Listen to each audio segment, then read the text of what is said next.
Okay, thank you and welcome back. I think we're all okay technical wise because we did have a couple of concerns. We had Cecily dismantled the microphone as she was leaving, and then Stig nearly knocked over the camera, so we were a bit concerned, but I think we're okay. And I've been told that in the chat, one comment is that I look like a ghost. I'm sorry, there's nothing we can do about that. Can I say that was my reframing? Yeah. Studio. So anyway, so now we're going to have the next hour. It's going to be looking at the concept of rolling roll, the system of rolling roll, which is perhaps maybe with the commission model, the least well known of Dorothy's method. And I'm joined now by Claire Armstrong Mills, who did some rolling roll in her own school and also worked closely with Dorothy. There were 16 videos, I think, that you did with her looking at rolling roll. And Dorothy, there were 2 final videos, rolling roll applied in the primary classroom, where she was talking about a plan for a rolling roll scheme, which she then did in your school with some primary school children, didn't she? Sure. So it's a whole record of work there, and it's recorded as well. So somebody in future might want to look at that. Maybe we can put it in the archive. Yeah. Great stuff. So, and recently Claire and I, we went to the archive together. We had a look around. We had a great time.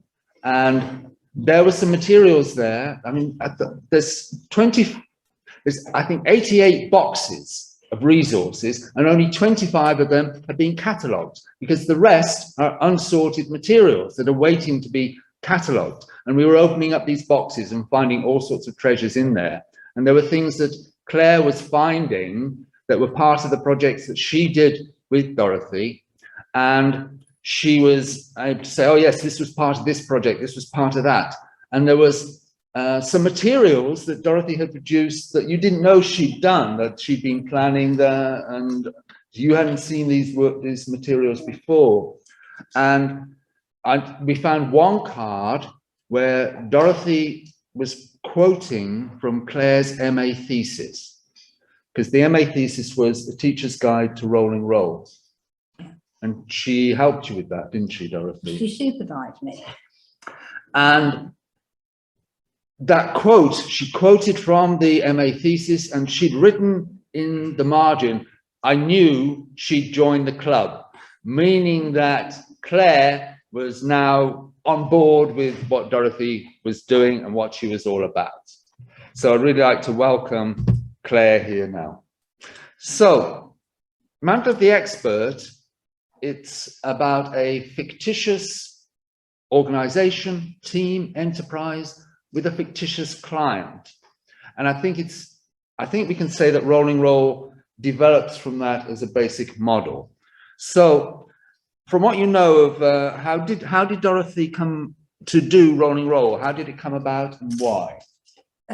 She had 2 students in Newcastle who were placed in a school for teaching practice. And to their horror, they found they had no free time and all the lessons were back to back. And she thought that if they tried to teach single lessons, it wouldn't be very fruitful. So she devised the first rolling roll, which was, she created the situation, which then rolled to all the other classes. So all of the classes got involved in this community. It was about a lake, I think, that was about to flood some caves. And so that's how it came about. I think it was only a week it lasted, but that was the very first one. So it was really designed, was it, for the secondary school initially anyway? Yes, yes, it was, yeah. To try to make, for young people, to make the different subjects add up more together, add together more. That's right, yeah.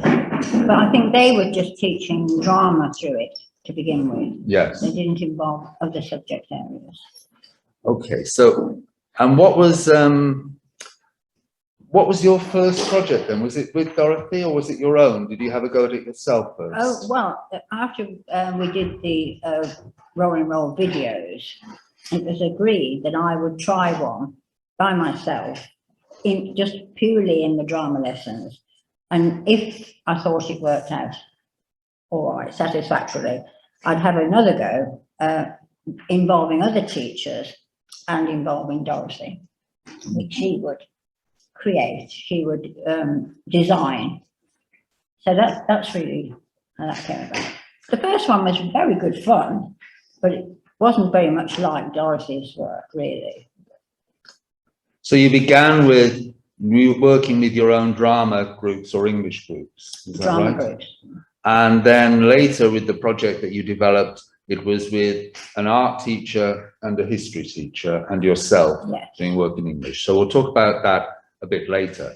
But one of the things, it's called rolling roll, isn't it? Because materials created by one group then get passed to another group and it can keep going on and rolling forward. Yeah. That's right, isn't it? So, well, she said it was like a wheel, really. There's a thing called a point of change, and the wheel keeps going. And that's the sort of fulcrum, really. But the big thing is, it's not specific work that rolls, it's the whole thing. All the work has to be published. So any subject teacher can use it that's involved in the project. and this is one of the interesting things I think about it. It's published so that it can be used by another group. But also for Dorothy, I think it was always important that young people's work should be published in some way and made available, and not simply put into a book, an exercise book, marked, ticked by the teacher and put away. That's right. I mean, I think she said that so much of children's work, what happens to it? Where does it go? It kind of just disappears. Once it's done, it's done. Once it's marked, it's finished with. So it's the importance of publishing. And I think it also seems like if it's rolling all the time, it's open-ended. Is that right? It doesn't have a sort of end that you can say this is where it's finished. No, it's continuous. Anybody can join in as long as the team want to do it. So how did you actually get involved, and how did it come about that she asked you to be part of these videos? Well, I was having a tutorial with her, the first one. I can't remember what it was about, but she suddenly said, would you like to do some videos with me on a new method of teaching? Because I was really flattered, you know. I said, oh, yes, yes. Thinking actually she'd never remember it, but she did. And so I got the call and went to Newcastle University. And to be honest with you, a lot of it was over my head to start with. My husband said, don't you say anything? And I said, well, I didn't really understand what she was saying. But as I got into it, I did, you know. And she didn't ever talk down to me, but it was just so erudite, really. So that's how it came about. And the 16 videos were up for sale then, and my school had a whole set of them. So that's it. So in terms of planning, could we, Sam and team, could we share the first slide, please?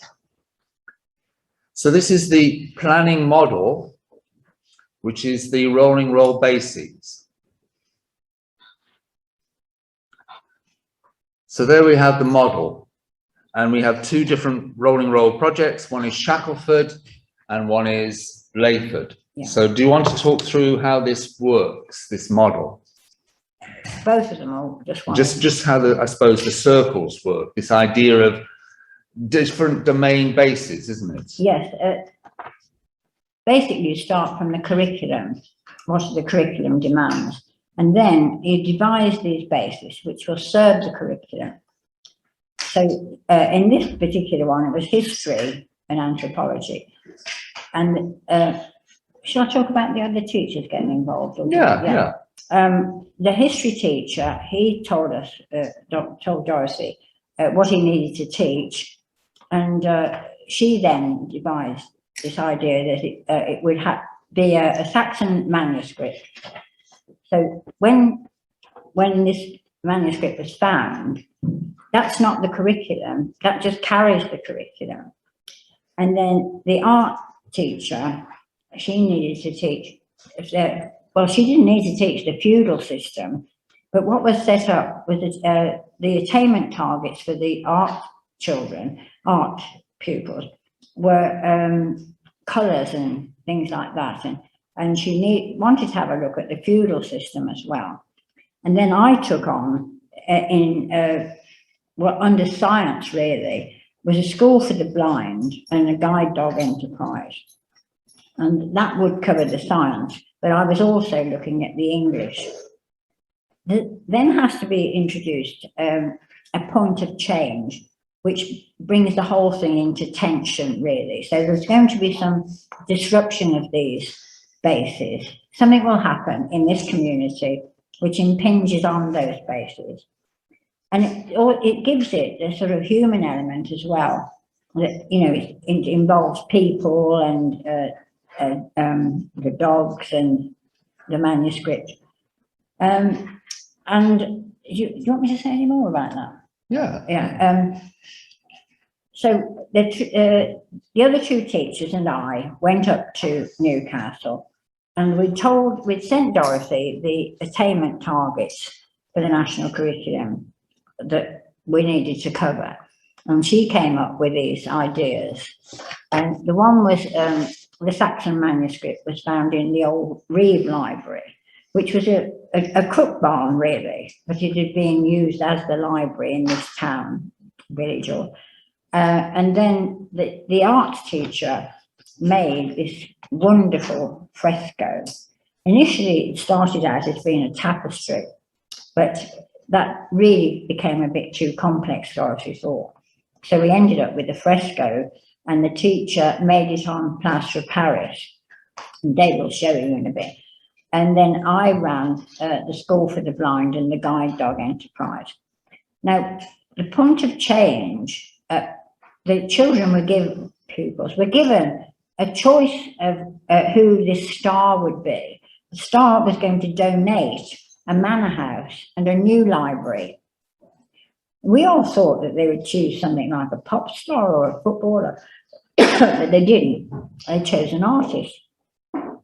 So that was a surprise to us. But anyway, he did this, gave the town this manor house.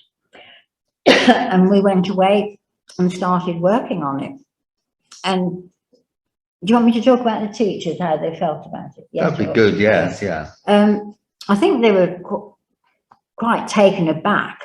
They didn't like the idea of talking in now time and being colleagues with the children. I remember the art teacher was terrified, really. And I stayed in the classroom with her, being yet another colleague, not teaching it for her. But she was absolutely amazed at these pupils. She suddenly thought, they seem to know a lot more than she realised, you know, when they were enrolled as these experts, looking at the, what is it called? What is it? This is looking at the fresco. The fresco. Yeah. And they had to analyse the colours in it and write reports on it so that the next class could start working on a modern fresco using the previous class's notes. So that's how it works, really. It's quite a gentle sort of rolling, really. It's not massively dramatic.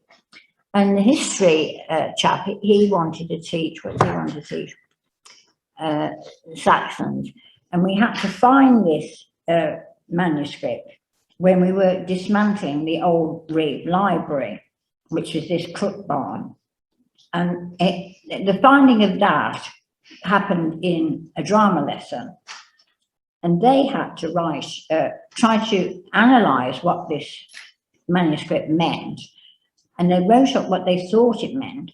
And they sent it to the head of history to ask his opinion on it. So that was a kind of gentle rolling, and that's how it works, you know. And then each lot publish what they've done, and anybody could go and say, well, yes, I could use that for such and such. And so that's how it was. Then I set up the School for the Blind and the Guide Dog Enterprise. And I could get a lot of science out of that, or the science department could as well. And it was actually quite fascinating, really, because I got a lady who was blind and came in with her dog, and we got some photographs. Should we go on to some photos then? Yeah. Well, let's just say about these domains then. Yeah. You have the 3 domains, which are usually, I think she always thought of it in terms of one would be the arts domain, one would be the science domain, and one would be the humanities domain. And they'd be linked together by this point of change. If you could show us the next slide, please. So here we have some images of the tapestry, the fresco rather, which I think was found in a kind of bundle, is that right? And then had to be opened out.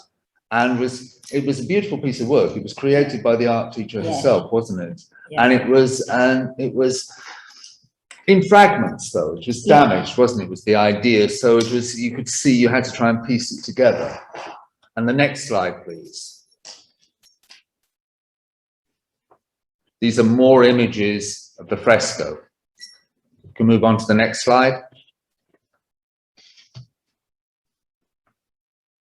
So again, what we've got examples in the tapestry or fresco and the chronicle or poem that was found, again, I think in fragments. These were givens. These were things that were non-negotiable. They were set up at the start, and this was something that couldn't be changed. And the teaching that the teachers wanted to do, the curriculum, was in the materials to be found there, which was one of her great principles, wasn't it? That you create these non-negotiable materials that really do the teaching for you. Yeah. And so there you have. Say that you can see a label on the one at the bottom. Yes, I think we can just see there's a label. Yes, there's this sort of luggage tag label at the bottom. Yes. Yeah. And that was to give the idea that these, because obviously, where did they come from, these frescoes? So we decided that this had been discovered before by somebody in, I think it's 17 something. And so this very blurred label was put on. You had to be reasonable that where these come from. So it's what she would call a dimension in the materials, you know, that it locks the human element in by this woman's name was on it. And they could hypothesize about, well, where did they come from? Were they off a wall? Or, and all this was part of their art teaching as well. Yes, that human element, it's always like, as I think I said earlier, about septic materials. There's always been human hands on these things. Yes. It's not sort of antiseptic materials. And it strikes me from what you're talking about was there was very much a kind of an ongoing story that we could follow, which was about the star making this donation to the village, and the whole thing was adding up partly by virtue of story. Yes. Story going through. And the next slide, please. So here we have somebody. What do you want to talk us through this? What happened here then? A lady came in who was blind with her guide dog. And the point of her coming in was these children, various children, had designed what they thought should be harnesses for dogs. Because we didn't think at the time, well, I didn't think, because this lady couldn't see them. So that they really had to use their language skills to convey to her what these harnesses were like and get her approval. And they also learned a lot about the dogs. We didn't know, none of us knew that dogs had time off. And when they were just allowed to play, you know.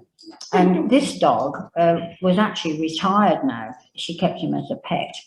But the pupils were absolutely enthralled with this. You know, they were running, or some of them were going to be running this school for the blind. And it really focused it, you know, made it very human, having to see this woman and the dogs. And so I think they were thrilled with it, really. Okay. So if we can come out to the images now. And so you said it was quite a shift for these teachers. Oh, yes. Because they are having to talk in, well, do you want to talk about some of the shifts, the demands that they have to make from their normal teaching? So it's about switching from teacher talk to colleague talk, for one thing, isn't it? Yes, and the history teacher had to take on this role that the pupils had given him, really, of this expert on this manuscript. And I mean, he was a great sport, really, but I think he felt a bit overwhelmed by it, you know, that he was asked to be more than a teacher, you know, to talk as if this thing was real, you know. So I think he did. I'm sure he did really enjoy it, but I think it was quite a jump for them, and the history teacher. The history teacher was quite a sort of reserved character, really. And but she did say it, she'd never seen the year 7 pupils, any year 7 pupils, that reacted as if they'd been told these things when they hadn't been told. But they obviously, they had the sense of being an expert. They got it from somewhere, and they suddenly became these experts. So I suppose it's very like Mantle of the Expert then, you know. That's it. But they did really enjoy it once they'd accepted that the children would accept them as they were. And how about you? Did it change your teaching? Exhausted me. Yes, it did. Yeah, it was very different to anything I'd ever done, really. And I just saw, like the other teachers, I saw the pupils being apparently so knowledgeable, and not being fed with all the details. You know, they seemed to be able to hypothesize or not just imagine. They were very, very, very involved in it. Really, they were. And I didn't want to go back at any time to the way I'd taught before, which I thought afterwards was probably quite superficial, really, in which I was controlling everything. And I certainly wasn't controlling everything in Rolling Roll, but I had to share much more with them. And they just loved it, you know, they just wanted to get on with it. And when they saw their work published and that other people were interested in what they'd done, that really energized it. I can remember it quite clearly that, you know, that they just seemed to feel as if they were important in a non-pupil-like way, really. They weren't stroppy or anything, but they were empowered, is the word, really. So, yes, it did. It amazed me. I didn't think it was going to take off like that, but yeah. So was it the elements of the fact that it was published, that it was shared with other groups, and that it was also a sense, I suppose, then of more different groups in the school working together? Yes. A sort of whole, whereas in most schools, most of the time, of course, classes are locked into their own little spaces. That's right, yeah. It was, yeah, I could only think it was that. Could I say something about the original Rolling Roll? I jotted it down here. That what they said, one of the teachers said. Could I just read this? Yeah. Yeah. It said, an incredible bonus which no one had considered was the effect the classes had on each other. Each class realised they were part of an overall dramatic framework that they created for each other by producing icons for the drama that they could believe in. This unexpected function of rolling drama created a dramatic momentum for the whole school. That's the very first Rolling Roll. And at Woodrow, they, as Lisa Hinton said, they dipped their toe into Rolling Roll during the lockdowns. And so they were working under very difficult conditions where the children stayed in their own classrooms and they didn't associate with anybody else. So she wasn't really expecting it to work quite the same, but they were absolutely engrossed in it and they were so thrilled. The little ones, I don't know what year they'd be, became the animal heroes who held conferences for the older children and were treated with great respect by the older children, and that energized them. She said it was just amazing to see it, and this was in a school where they couldn't move about so they were having to, I assume they were putting it online and things like that. But so definitely that is a big aspect of rolling roll, this energizing by everybody being part of it, really. But I do have to say that the redoing of it, you know, editing it and keeping on top of it is quite difficult. But once it does get rolling, I think it's not that difficult. It just seems so unusual for me at the beginning, really. So there's the production of the materials to begin with, which takes the non-negotiable materials, which takes time. But also then, I think you've said in the past that it's because you're producing materials to be published, there's a lot of work involved in making sure that it is publishable, that it is ready for another group to take on and use. Yes, definitely. Yes, you've got to, I don't say alter it, but perhaps present it in a better shape than when you first get it, you know, or fillet it or something like that. You know, you get a load of material coming in. I mean, sometimes you can't cope with the amount of material that's coming from a class. So you do have to do a bit of editing in that way. But it's very, very worthwhile.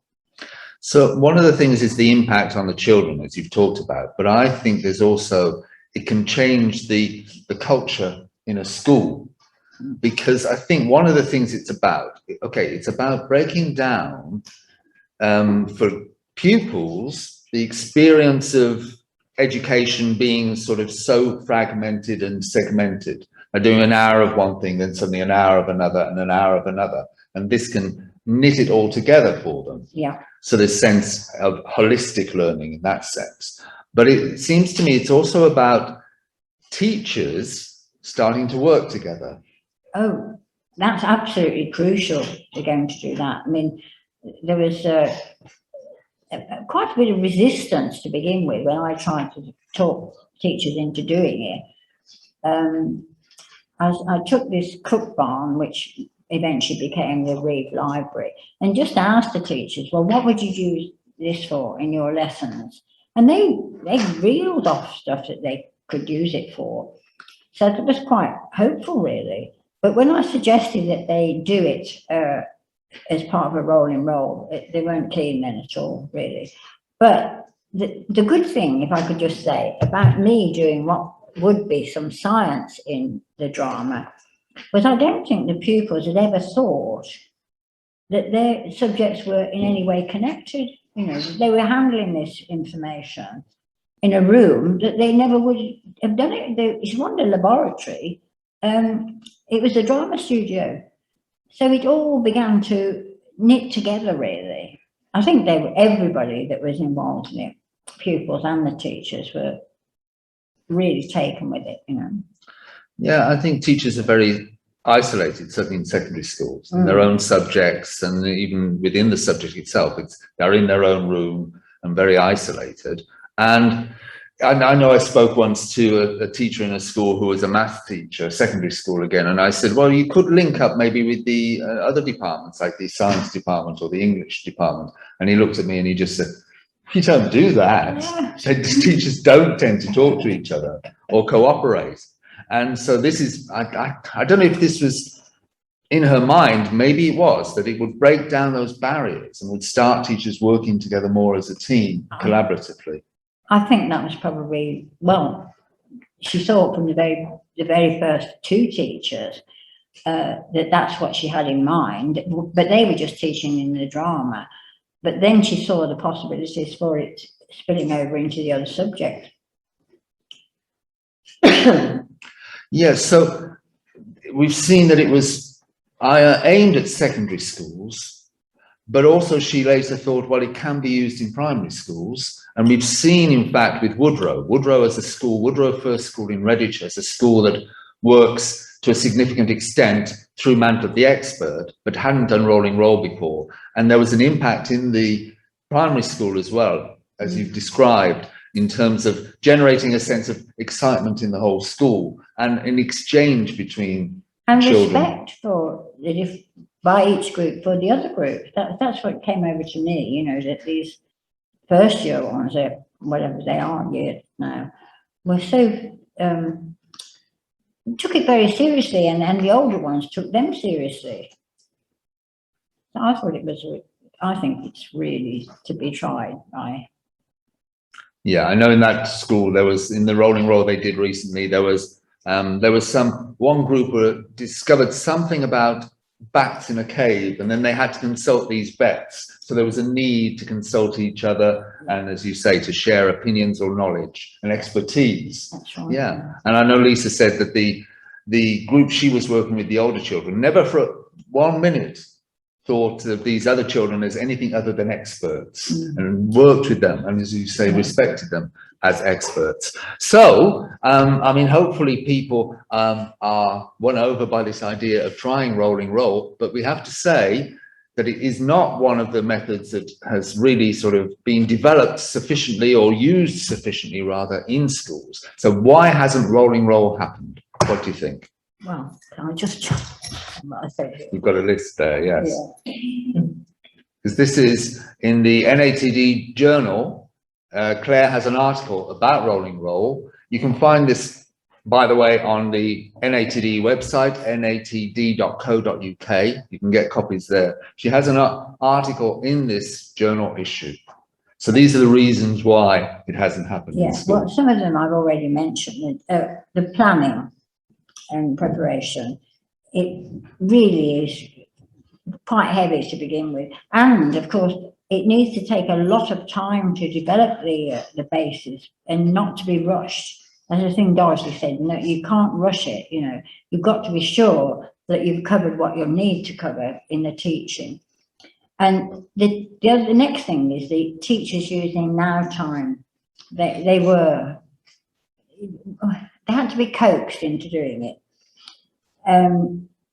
And it's the use of the language that the teacher has to use. When I was doing the bit with about the plumbing in the library, it sounds exotic, doesn't it? But I had to speak as if I was an expert plumber, and have a pencil behind my ear, and I think I found that quite difficult, and I think some of the other teachers would have done. The next thing is that teachers are reluctant to hand over the power to the pupils. That they resist that, and it keeps coming back to me. When I was a student, a teaching student, I heard somebody said all children want power, and that stuck with me. But I've seen it so often that you give the children the power and something absolutely incredible happens. Once they've got the power, they don't abuse it. I mean, obviously it's given to them within the parameters that you choose, but and the teachers have to cooperate. That's the other thing that puts them off. Publishing them, that takes a lot of time, and you've got to have a space to publish everything. And of course, the last thing is that we don't have Dorothy anymore. And she was just incredible. And if you ever got stuck on this or anything else, really, she was always there. She'd always, you know, not get you out of it, but she'd advise you on how you could get out of it. And I think that, you know, we do miss her terribly now, but I would encourage anybody, if you want to have a go at this, I said, it's, you know, I was, you would try standing on the shoulders of a giant, and I did, and the view was incredible. And that's really it. That's lovely. We're going to open up shortly to questions. You might be putting questions in the chat, and we also have some of our Newman students here again. So we'll open it up to you shortly for some questions. But there's just a couple of points I'd like to pick up on from that, which is the whole point about talking in now time. So this is a thing that Dorothy talks about a lot, that a lot of teaching, it's in, I think she would say, it's over their time. And that means if we were to be doing something, what would we do? And instead of that, talking about things as if it's over there, she will be talking about it as if it's now. Okay, we've got this problem. What do we do about it? We're talking about it now. And a lot of teaching, I think, is about over their time. It's not about something immediately that we're dealing with. It's about learning about Henry VIII or learning about the Tudors in general, or whatever it is, it's kind of over there, it's outside the classroom, whereas this is, now time brings it into the classroom. And it's interesting that you're saying that that was difficult for them, because I don't know, is it because teachers are used to talking in over their time? Oh, definitely. Absolutely, definitely. They don't want to hand the power to the children, really. They're safe, aren't they, if they talk like that? Well, it's that shift from teacher talk to colleague talk, isn't it? And so there has to be, I mean, I think it helps if you have got a drama background that you're used to thinking in terms of drama situations, because teachers build up their own way of operating in the classroom, don't they? I think teachers all have that kind of security of, this is the way I talk to children. I'm transmitting it to you. Yes, and it's breaking from that is difficult, maybe. So that's one of the things. I think so. But once they've tried it, I think. And there's also, I suppose, the question of planning time that teachers, particularly now, might well say, we haven't got time to do all this. They've got so much admin to do. They've got so much, many targets to reach. They've got supposed to get through so much curriculum. They might well say, this just is going to take too much of my time to sit down and plan this and prepare the materials and so on. I think initially that is true, really, the actual setting up the basis and that, and the quality of the materials has to be excellent. And they have to have what Dorothy would call dimension. So it's not just a nice picture that they have. It has to be something which the children, students can connect with. You know, like the label on the thing, you know, there's a human element in there. So if you were setting it up, I think you probably have to do a lot of the work for the teachers initially, if you wanted to get them on board. But I'm convinced that once you did it, that you would be so energized by it. The other thing about it is because it doesn't have an end to it, you know, teachers say, I haven't got the time. Well, no pupil has to finish this work in one lesson. It rolls to some other pupil to do it. So if you could persuade the pupils that it's not just their work, but it's also going to somebody else, your time seems to be expanded, I think. And also, of course, she always said that the materials you produce, you'll never use them again in exactly the same way, but you'll have them there to be used in future. That's right, yeah. Yes. I thought you were very brave, by the way, when you were on the Rolling Roll videos, because there was one bit where she was showing some work that you'd done in the classroom and she was pulling it to pieces. Yeah. So you were very brave to have to go through that. Yeah, it was a notice, wasn't it? And I'd done it quite quickly, and she said, that's not good enough. You can't do that, give that to me. So, we're hoping, aren't we? I think Newcastle University is planning to put those videos online, which would be great, because those 16 hours of videos, which really is a wonderful resource. And also, we can say that you have got a contract. Your thesis, which was Teacher's Guide to Rolling Roll, is now going to be published. You're working on that at the moment, isn't it? Yeah, it's a book, yes. That would be great that we've got that out there. So we're going to open it up to questions. I don't know, Tomek, if you're there, are you monitoring questions in the chat? If so, you could unmute yourself and share some questions with us. We can have questions from the audience that's online, but also questions in the audience here. Yes, absolutely. I monitor the situation. So far, we've had 2 questions. So maybe I will start with a question from Terry Elliott. How were the teachers who didn't come from a drama background equipped to work with role? I think that's one of the things, isn't it? That you've got teachers like your art teacher, like your history teacher, who weren't from a drama background. So, and that is the problem for them, making quite a big shift to talk, I suppose, as if they are in a situation, as we've said, in now time. Absolutely, yes. So what is the question then? So the question is how I suppose it's a question about how do you help teachers who aren't from a drama background to make that shift, to be able to talk in now time? I think it's a question of little steps, really. You know, just have a go with them side by side with them, and talk with them through it, you know, but don't make it a big dramatic thing. It's just quite gentle, really. You know, the art teacher, she didn't have to sort of pretend to be an expert on whatever she was. She was just asking the children, well, what should we do about this? And what do you think's missing here? And what would you say about those colours? You know, but she was all the time was handing the power to the children, really. But as a colleague, does that make any sense? Yeah, I know that the history teacher was very sort of willing to give it a go, wasn't he? He was up for it, and he actually, though, in one of the sessions, he decided to completely give up power and invited one of the children to become the secretary or the treasurer of the meeting, who was chairing the meeting and in charge completely. And the boy was sort of, what do I do now? So that was a bit of a too big a shift at once, I think. Yes. And so do please put questions in the chat. Tomek, do we have another question? Yes, we had well, first of all, I really apologize if I mispronounce any names, so please forgive me.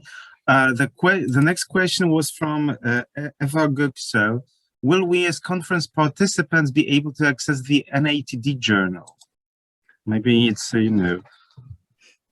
If you are at the event over the weekend, you will get a copy of the journal that will be given to you. But that's for people who are there over the weekend.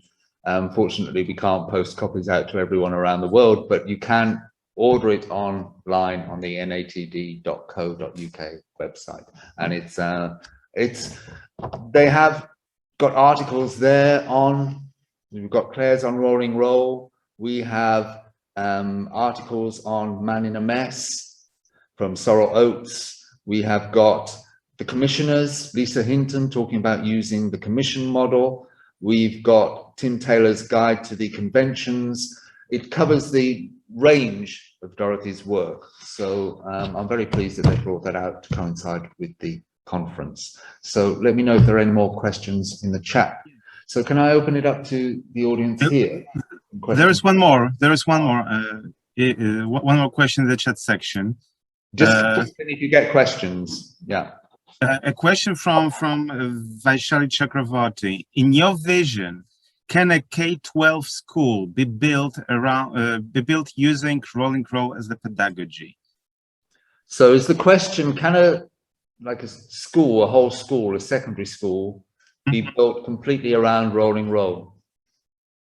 Is that what the question is? Yes. So could a school, is it something for occasional work, or could a whole school? Vaishali confirmed. What do you think? I think it would be great. It would be a lot of work. There's no reason why, but you'd need a lot more than 3 bases, I think. Well, I suppose it would be a case of it would be lots of different teams of teachers working together. I think so. Yeah, it wouldn't work with one central thing. No, there would be too many groups, too many classes. Yeah.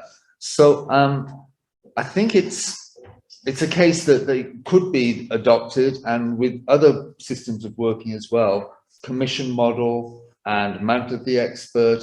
I think these would be ways of putting drama at the center of the curriculum. Definitely, yeah. But I think there is an issue really in terms of secondary school education in this country anyway, that it is so fragmented in terms of its subjects, and it is so much based on an hour of this and an hour of that and an hour of that, and kind of the demands and the pressures on teachers probably would really work against trying to do it at the moment in secondary schools. I think we have to say that. We have to try and encourage people to try it and to take it on. As you say, to stand on the shoulders of giants. Yeah. Okay. Questions from the audience? Yes. You had Dorothy Heathcote as your mentor in this process, didn't you? So you had Dorothy as a mentor in this whole process. Yes. So if you were going to do this, you would need a drama practitioner specialist to help inviting the teachers in, wouldn't he? Do we need a drama specialist then to sort of be the one who initiates this in a school? Probably, but then of course a lot of drama teachers don't teach Dorothy's way. So yeah, I would have to be a drama specialist really to initiate it. But I think they probably need some coaching in it as well, really. Yeah, that's More questions. Kate?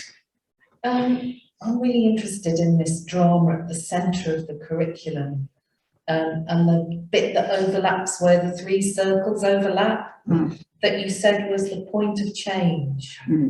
What is that change, and how does it impact all three: science, arts and humanities? well, something has to happen in that community, really. So in this case, Star is going to give a manor house and a new library. Yeah. Now that would impact on all of the different domains.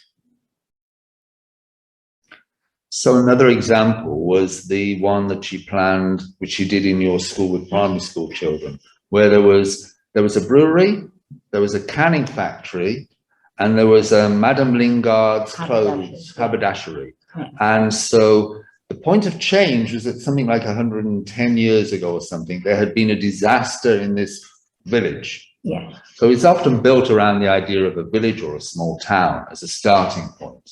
There had been a disaster, I think an explosion in the brewery, which had left a legacy of anger and hostility and a divided community, which continued to the modern day. People didn't talk to each other. Certain people one group didn't talk to another group.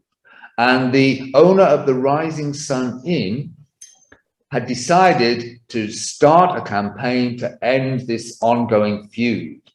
He decided enough is enough. So that was the point of change, which was this, the man deciding in this Rising Sun Inn, we've got to do something. And so this would then impact on the other work that was going on, as well as them doing their own work within their own domain, whether it be the brewery or the canning factory or the haberdashery. So that's the drama.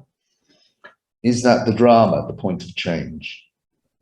Because that was very dramatic, wasn't it? This fact that there was now going to be a campaign to end this feud. Yes, it is really. It's the tension. Yeah. Something is going to happen in there, in that community. And you have to design it so that it does impact on it. You can see that it's going to. So it's a point of productive tension. Yes, it is really. Yeah. Yeah. And it's something real, Yes, although fictional. yes. Yes, it's real, and it's also, I mean, you did use this word earlier, didn't you? Reasonable. One of the things you said a lot was it should be reasonable for the children. It should seem reasonable to them that this might be happening. It's not outlandish. It's something that they could accept as real. Yeah. Other questions? Questions from the chat, Tomek, or not? There are two more questions. Right. They appeared in the meantime. A question from Lisa Hinton. I'm wondering about timing. Does everyone work on their subject area at the same time within the shared context, or is it staggered one after another? Okay, so did you hear that? That's Lisa Hinton from Woodrow First School, one of our partners on the Erasmus Plus project, who's been doing, as you said earlier, she's been doing the rolling roll work. So is it that everybody is working at it at the same time, or is it staggered so that one group does some work and then it passes to another group or class and another group? No, as I understand it, it all happens at the same time in the different classes if there were different teachers working on it. I don't know how it would work in a primary school, but I've only heard Lisa talk about the younger ones and the older ones. So Lisa, maybe you can tell us something about, maybe you could unmute yourself, Lisa, if you feel willing to do that, and just talk about your experience at Woodrow School.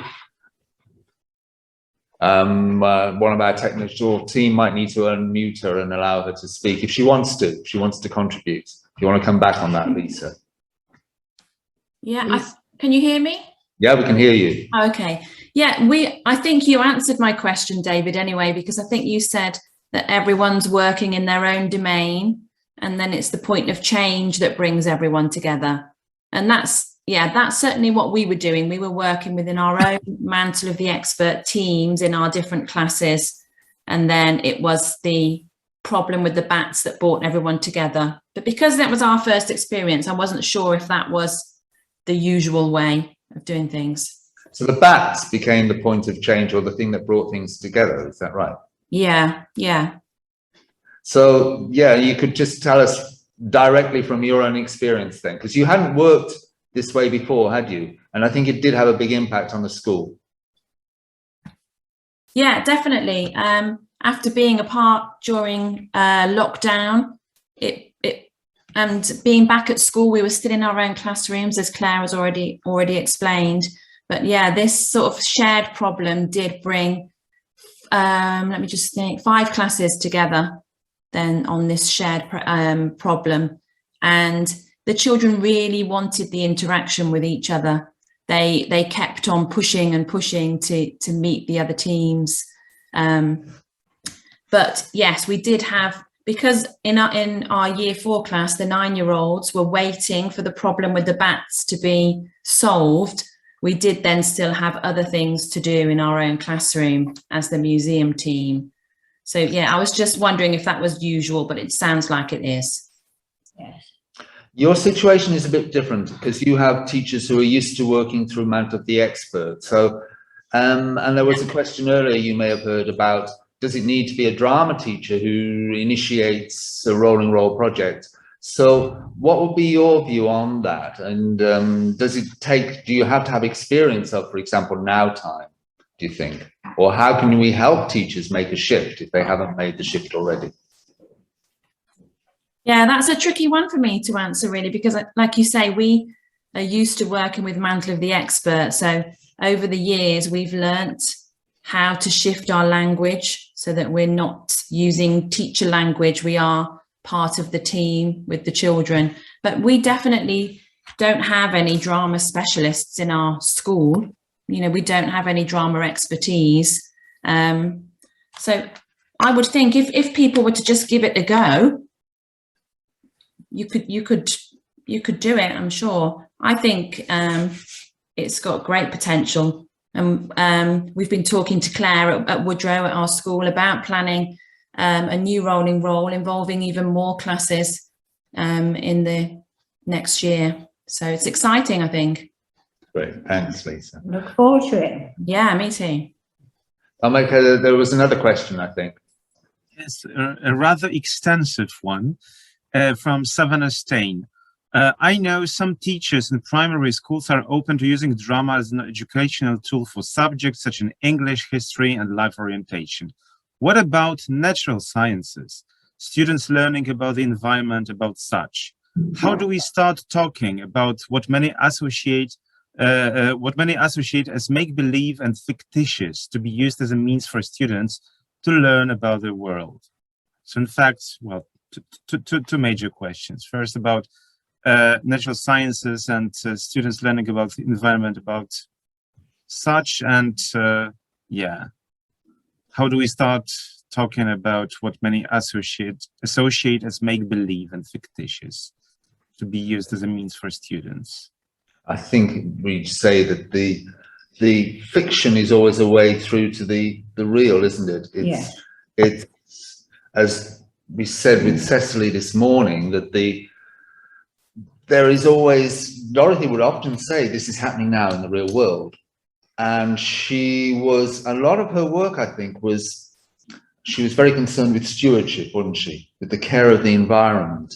And that was part of a lot of the work she was doing. That was part of her hidden curriculum as a teacher. That was something that was always there in her teaching. And there's a project we're going to be looking at in one of the archive working groups over the weekend, which is Bronze Age People, which was an early mantle of the expert from about 1982. And we were talking yesterday to Phil Herbert, who wrote a thesis about this project. And she said, if you look at that, it's all there. Dorothy was way ahead of her time because it was already looking at the environment. and ecology and caring for the environment. It was all there. So I think fiction is very much a way to engage with these questions. Yeah, I was thinking about the foresters of Dudley and the gardeners of Grantley. Yeah, I think gardens was sort of central metaphor for her, wasn't Yeah. it? I mean, we saw Zeki's image of her in the garden. She definitely loved her garden, and she very much, this was one of the central metaphors, I think. There was Foresters of Dudley was a project she did where the children were actually, they were in Dudley, and these children were damaging trees, vandalizing trees. So she put them in the frame of foresters looking after a forest who were concerned with caring about trees. So it was very much a project about the environment and the ecology and stewardship, caring for the world, caring for the planet. So we may have time for maybe one more question from somebody in our audience here or somebody at home. Do we have any more questions, Thomas? Yes, there are two more questions in the chat. Both are rather short, so we should accommodate both of them. Okay, so first, a question from Terry Elliott. So both the participants and the facilitators' role. So can you say that again? Do both the participants and the facilitators' role? Oh, do the teachers role as well as the materials role? Do the participants role? Well, I suppose you might have one group that's working with a teacher in one context, and then another teacher works with them, because you did that when you had the drama, didn't you? You were rolling from one group to another, and also potentially one group might be working with you, maybe on a school for the blind, and also working on the tapestry potentially. Is that how it might work? Yes, but I don't think the teacher's role really. Maybe not the teachers. Maybe the teachers aren't rolling from one subject to another. Potentially they could, I suppose. I suppose, yeah. And the other question, Tomek. The last question. The last question will be from Lorraine Harrison. Have any primary schools used rolling roll to focus on writing? Focus on writing. I don't know if you know any examples of that. I don't know if it's been used, rolling roll has really been used in primary schools very much at all, has it? No, I think Lisa's the only one I've heard of. So Lisa is developing it, and also we have as one of our partners, because we are now doing an Erasmus Plus project on rolling roll, and one of our partners is in Spain. They are doing something similar. I was quite sort of overwhelmed. Nuria, who is the teacher there, came and said, oh yes, I've got 12 teachers who are going to be involved. So they are looking in different areas, which include English, which include history. And I know that you did work that was based on, and that your team were going to have to move a library in one of the projects. Yes, they were moving a library to a new location. And there was a lot of writing work involved in that. Reading or cataloguing writing. See, that's there's a big amount, large amount of preparation for that, to write 300 book titles that they had to sort. You know. Another teacher said, well, they're only tidying up. So one of the things I know that when you were talking to the publisher about this new book, they were saying, can you bring it up to date? Because this is you're talking about Dorothy, who was doing this work in the 1990s with you. But I think it's a case of it doesn't need changing as a system. It's just maybe the curriculum has shifted, but it can work today as long as teachers can work it within their very busy, hectic schedules. No? Yeah, I think if teachers got the idea that they could expand the time, really, because that's what it does. You know, things don't end; they carry on. So I'm not going to have to finish this at the end of this lesson. It'll go somewhere else. I think that's the thing that would attract most teachers anyway, I hope. Well, thank you very much, Claire, for your talk today. So I hope it's given people some inspiration to give it a go. And there is a lot of organisation involved because you are bringing teachers together, which, as we've said, is something they're maybe not used to working or doing. So we're now going to change to a presentation by B. Varley and Eleni Kanira.